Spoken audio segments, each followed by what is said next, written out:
अस्सलामु अलैकुम वरहमतुल्लाहि वबरकातुहू। जादू की अलामतें और निशानियाँ क्या है? किसी ने जादू कर दिया है या किसी को ये एहसास हो रहा है कि मुझ पर जादू कर दिया गया है, जादू करा दिया गया है, तो इसकी अलामतें क्या है? इसकी निशानियाँ क्या है?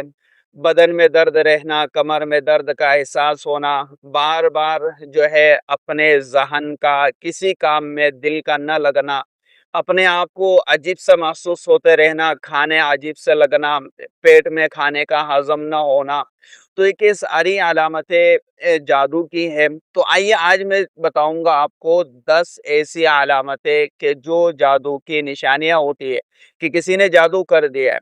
और जादू एक हकीकत है और अल्लाह तबारक व तआला ने कुरान करीम के अंदर फरमाया है और इसको वाज़ेह करते हुए इरशाद फरमाया कि शैतान का सबसे बड़ा हथियार लोगों के दिलों में शक और वसवसा डालना है। आजकल मुआशरे में ये मसला इस कदर आम हो गया है कि घर में ज़रा सी तकलीफ या लड़ाई हो जाए, बस इल्ज़ाम ये लग जाता है कि इसके ऊपर जादू है। याद रखें कि छोटी मोटी लड़ाई होती रहती है, कभी हालात आ जाते हैं, कभी तंगी आ जाती है, कभी हमारा कारोबार ठप पड़ जाता है, कभी कोई दिक्कत या कोई तकलीफ आ जाती है, तो इसको ये नहीं कहा जा सकता है कि ये हकीकत में हम पर जादू किया गया है। ये हमारा एक वसवसा है और एक हमारा वहम होता है।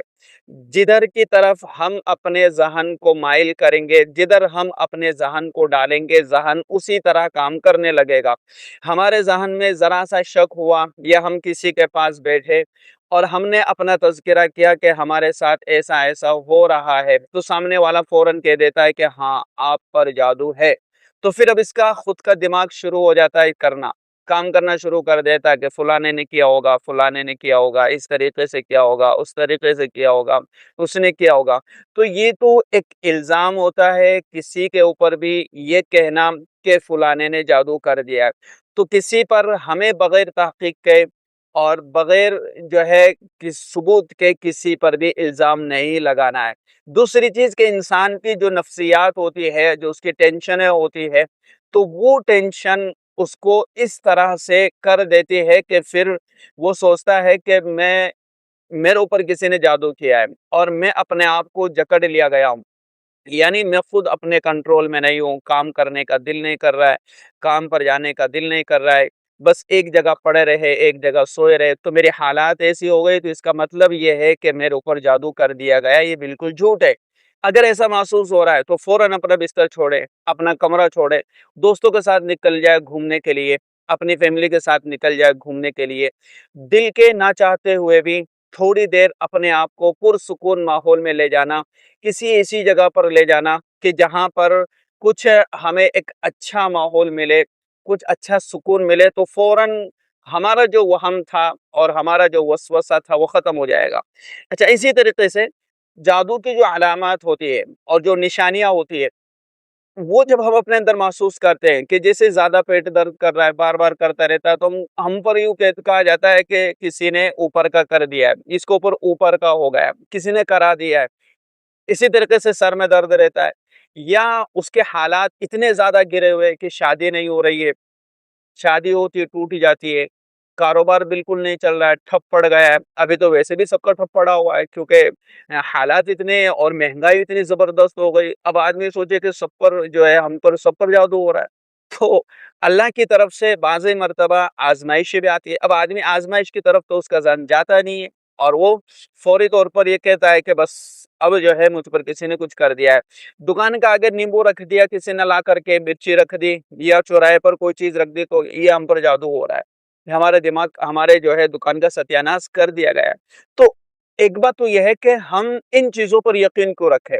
यकीन करना ही नहीं है हमें।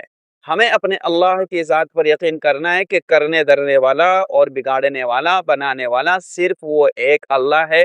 दुनिया की सारी ताकतें मिल कर के मेरा कुछ भी नहीं बिगाड़ सकते अगर मेरा अल्लाह ना चाहे तो।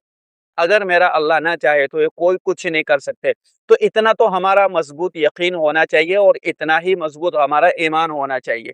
दूसरी चीज़ कि जब हम अपने अंदर कुछ निशानियाँ, कुछ अलामतें महसूस करते हैं اور اپنے اندر کمزوری محسوس کرتے ہیں اور اپنے آپ کو یوں سمجھ رہے ہوتے ہیں کہ ہمارے اوپر جادو کر دیا گیا، تو ایسی صورتحال میں ہم چلے جاتے ہیں باباؤں کے پاس۔ اب باباؤں کی صورتحال میں آپ کو تھوڑی سی جھلک میں آپ کو دکھلا دوں اور سمجھا دوں۔ آپ گئی کسی عامل کے پاس اور آپ نے کہا کہ میرے ساتھ ایسے معاملات پیش آ رہے، جادو توڑنے والا وہ عامل، وہ بابا آپ سے کہے گا کہ آپ کے اوپر جادو کیا گیا ہے اور بہت خطرناک جادو ہے اور بہت سالوں سے کیا ہوا ہے، پرانا جادو ہے، توڑنے میں ٹائم لگے گا۔ ٹھیک ہے، وہ آپ سے کہے گا کہ اس کے ٹوٹنے میں ٹائم لگے گا اور خرچہ بھی اچھا خاصا آپ کا لگے گا، 10,000 20,000 15,000۔ اور یہ 10,000 میں نہیں لے رہا ہوں بلکہ آپ کا سامان آئے گا، پھر وہ بازار سے آپ کے لیے سامان لکھوا دے گا کہ آپ کو یہ ساری چیزیں لے کر کے آنا ہے اور اس سے آپ کا جادو ٹوٹ جائے گا۔ ایک بات یاد رکھے کہ جادو کو توڑنا صرف قرآنی آیات کے ذریعے سے ہی اس کا حل ہے، ایک بات۔ دوسری بات، اگر کسی نے جادو کر دیا ہے حقیقت میں تو اس کا جو توڑ ہے اگر قرآنی آیات کے ذریعے سے ہوتا ہے، اگر کہ میں لفظ اس لیے استعمال کر رہا ہوں کہ سامنے والے کا ایمان اور یقین قرآن پر کتنا مضبوط ہے جو توڑ رہا ہے، اور عامل کا قرآن پر کتنا یقین اور ایمان ہے اور وہ کتنا شریعت اور سنت کا پابند ہے۔ جتنا وہ شریعت اور سنت کا پابند ہوگا، اپنے آپ کو پاکیزہ رکھنے والا ہوگا، حلال کمائی استعمال کرنے والا ہوگا، تو اس کے لیے کسی جادو کو توڑنا بہت آسان ہو جائے گا۔ ٹھیک ہے نا، یہ بات آپ کو نوٹ کر لینا، میں آپ کو حقیقت بتلا رہا ہوں، کوئی شاید آپ کو نہ بتلائے۔ دوسری چیز، وہ آپ سے پیسے کھانے کے لیے اور آپ کو چکر دینے کے لیے کہے گا کہ 40 دن تک آپ کو یہ اس طرح نہیں کرنا ہے، آپ کی یہ حدود ہے اور اس حدود میں آپ کو رہنا ہے، آپ کو یہ نہیں کرنا ہے، آپ کو وہ نہیں کرنا ہے، آپ کو یہ نہیں کرنا ہے۔ اور جو عامل ہے، جو جنات ہے، اس سے کہہ دیا جائے گا کہ آپ اس کے اندر سے جو بیماری، جو تکلیف، جو حالات اس کے اندر بنے ہوئے وہ سب آپ نکال دو، اور جنات اس کے تابع ہوتے ہیں اور اس کا جادو 40 دن تک توڑ دیا جاتا ہے، ختم کر دیا جاتا ہے، اس کو سکون مل جاتا ہے۔ ہر ایک کے ساتھ نہیں ہوتا، کسی کسی کے ساتھ وہ سب کچھ اس کا نکال دیا جاتا ہے، جو کچھ اس کا اندر بیماری تکلیف ہوتی ہے، اور پھر اس کے بعد میں 40 دن کے بعد وہی بیماریاں شروع ہو جاتی ہے۔ پھر یہ بندہ اسی بابا کے پاس جاتا ہے، کہتا ہے کہ ہمارا علاج آپ سے ہوا تھا اور واپس دقتیں شروع ہو گئی کہ لاؤ اب دوبارہ فیس، وہی 10,000 15,000 20,000۔ اگر آپ کہیں گے کہ ہم نے پورا ہم نے آپ کو اتنا کچھ دیا پھر بھی آپ ہمارا علاج نہیں کر پا رہے، تو آپ سے کہا جائے گا کہ آپ نے پابندی نہیں کی، آپ نے یہ غلطی کر لی، آپ نے یہ مسٹیک کر لی، آپ نے ہمارے کہی ہوئی باتوں کا پالن نہیں کیا، اس لیے آپ کے ساتھ یہ دقت ہو رہی ہے۔ تو کل ملا کر کے 40 دن 4 مہینے تک آپ کی دقت دور ہو سکتی ہے کسی نہ کسی درجے میں، اور دوبارہ سے وہ تکلیف آپ کو پر لوٹ کر کے آ جائے گی۔ تو اس کا حل ایک ہے کہ ہم روزانہ کی بنیاد پر قرآن کریم کی تلاوت کا اہتمام کریں۔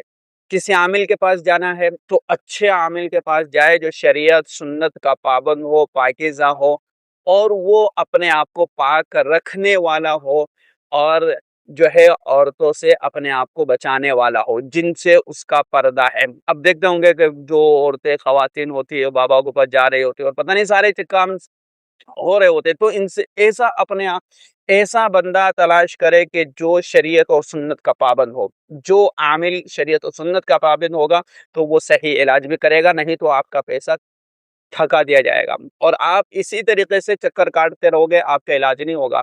40 دن تک آپ کو کوئی تکلیف نہیں ہوگی، کسی چیز کا احساس نہیں ہوگا، لیکن اس کے بعد دوبارہ سے آپ کو شروع ہو جائے گا، تاکہ وہ جو ان کے متبعین ہے، جو عاملین ہے، جو تابع ہیں، جس کو اس نے تابع کر رکھا ہے، تو واپس اس کو بھیج دیا جاتا ہے کہ جاؤ اور جو مریض ہے ان کو واپس پکڑ کے لاؤ۔ تو ہمارا جو ذہن ہے اسی طرح سے کام کرتا ہے۔ جب ہم وہاں پر رہیں گے تو مکمل طور پر شیطان وسوسے ڈالتا ہے، ذہن میں ڈالتا ہے، اور وہیں کا ہے ہمیں گرویدہ بنا کر کے رکھ دیتا ہے، اور یہ ایک حقیقت ہے۔ نہیں جانتے آپ، نہیں سمجھتے، تو آپ کسی جگہ پر جا کر کے وہاں کے لوگوں کے حالات دیکھ لیجئے، آپ کی ذہنیت کچھ اور ہوگی اور ان لوگوں کی ذہنیت کچھ اور ہوگی کہ جو تکلیف میں مبتلا ہے، پریشان حال ہے، پھر بھی انہی کا گیت گا رہے ہیں۔ وہ لاکھوں روپے اپنے برباد کر چکے، پھر بھی ان کا ہی گیت گا رہے، جن کے پاس وہ علاج کے لیے جا رہے ہوتے کہ سب سے اچھے بابا ہے، یہاں علاج نہیں ہوا، دوسری جگہ پر، یہاں سے راستہ بتایا جاتا ہے کہ آپ بڑے پیر کے پاس جاؤ، वहां से रास्ता बताया था कि आप उस बड़े पीर के पास जाओ, आप उस पीर के पास जाओ, और एक सिलसिला उसका चलता रहता है, उसकी जिंदगियां तबाह हो जाती है, जिंदगियां बर्बाद हो जाती है। तो हमें ऐसे चक्कर में नहीं पड़ना है। हमें अल्लाह और उसके अल्लाह के ज़ात पर और रसूलुल्लाह सल्लल्लाहु अलैहि वसल्लम के बतलाए हुए कलिमात पर हमें ईमान और यकीन रखना है, और मसनून दुआओं का एहतमाम करना शुरू कर दें। अपने आप को मुकम्मल तौर पर शरीयत और सुन्नत का पाबंद कर दें, इंशाल्लाह ये सारी चीज़ें ख़त्म हो जाएगी।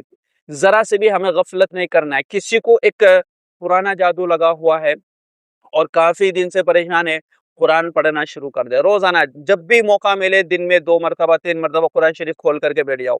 अच्छा, अब जो मैं आपको अलामतें बतला रहा था कि जादू की अलामतें क्या होती है। एक तो कुरान पढ़ने का दिल नहीं करेगा। जब भी आपको कुरान पढ़ने की पूरी-पूरी कोशिश करना है, चाहे आप जैसे भी बैठे हो, जिस तरह से बैठे हो, चाहे कुरान करीम की 2 आयत ही अपनी ज़बान से पढ़ ले। कुरान खोल करके बैठने का ये हिम्मत नहीं हो रही, दिल में शौक नहीं हो रहा, तब भी बैठ जाना, कुरान करीम ले करके, नहीं तो ज़बानी पढ़ लेना है। दरूद शरीफ का एहतिमाम करना है, इस्तिग़फ़ार का एहतिमाम करना है। ये वो तस्बीहात है कि जो इन चीज़ों को ख़त्म कर देगी। सूरे बक़रा आप कुरान करीम पढ़ना जानते हैं तो कुरान करीम यानी सूरे बक़रा की तिलावत का एहतिमाम करें अपने घर में रोज़ाना पाबंदी के साथ। आप पढ़ नहीं सकते तो सुनने का एहतिमाम करें। अपने आप को पाक रखें, बावुज़ू रखें, अपने कपड़े पाक रखें। हर वक़्त अपना जो ज़हन, अपना जो दिल है वो अल्लाह की तरफ मुतवज्जे रखें। इंशाल्लाह ये चीज़ें ख़त्म हो जाएगी। नहीं तो ज़िंदगी भर इधर-उधर ठोकरें खाते रहेंगे, ये चीज़ें ख़त्म नहीं होगी। आप किसी जगह पर गए, आज आपके ऊपर एक चीज़ हामिल आपके ऊपर एक चीज़ हाइल थी, कल 10 चीज़ आपके ऊपर हाइल हो जाएगी। तो इनसे बचने का जो तरीक़ा है, वो यही है कि कुरान करीम की तिलावत का एहतिमाम करें। इसी तरीके से बंदा के अंदर जब कोई जादू करता है, तो उसका जो दिल है, उसका जो दिमाग है, काम करना बंद कर देता है। वो बिस्तरों में पड़ा रहता है, वो घर में पड़ा रहता है, उसके काम करने का किसी तरह से दिल नहीं करेगा। मिजाज चिड़चिड़ापन का हो जाता है, कोई बात कह दी फौरन गुस्सा हो जाएगा, कोई काम बता दिया गया फौरन चिड़चिड़ा मिजाज पैदा हो जाएगा, घर में लड़ाइयाँ शुरू हो जाएगी, बरकतें खत्म हो जाएगी, घर से माल आ रहा है लेकिन जा रहा उसका पता नहीं चल रहा है। हालात इतने बिगड़ते चले जा रहे हैं कि कुछ कह नहीं सकते। और इसी तरीके से बदन के किसी हिस्से में अजीबो-गरीब तरीके से जो है दर्द का एहसास होना, अजीबो-गरीब ख्वाब उसको नज़र आना, डरावने ख्वाब उसको नज़र आना। तो ये जो सारी कैफ़ियत और चीज़ें हैं, वो सब जादू की अलामतें और निशानियाँ हैं। हमने डॉक्टर को इलाज करवा लिया, वहाँ से दिखवा लिया, सब कुछ हमने कर लिया। कोई जो है रिपोर्ट साफ नज़र नहीं आई, बस सब नॉर्मल है, सब नॉर्मल है, कोई बीमारी नहीं है, कोई दिक्कत वाली बात नहीं है। तो ये वो चीज़ें हैं कि जो एक हकीकत है, और इस हकीकत का जो इलाज है कुरान करीम के अंदर बतलाया गया है। और कुरान करीम की कई आयत हैं, वक़ुल जाअल हक़्क़ व ज़हक़ल बातिल इन्नल बातिल कान ज़हूक़ा। इन आयत की तिलावत करें तो अल्लाह तबारक व तआला हमें इस कलाम पाक की बरकत से इन शयातीन से हमारी हिफाज़त फरमा लेगा। तो ये सारी चीज़ें मैंने आपके सामने रखी है कि ताकि आप उन लोगों से बच सकें, और इंशाअल्लाह मैं आपको तफ़सील से ये सारी चीज़ें जितनी भी हकीकत है सारी खुल कर के मैं आपको बतलाऊँगा। इससे पहले मैंने 3 से 4 वीडियोज़ बना दी है, आप उन वीडियोज़ को ज़रूर देखें ताकि आप सही तरीके से अपनी ज़िंदगी के इस तरह के मसाइल को हल कर सकें और लोगों की ज़िंदगियाँ आप बचा सकें। अस्सलामु अलैकुम व रहमतुल्लाहि व बरकातहू।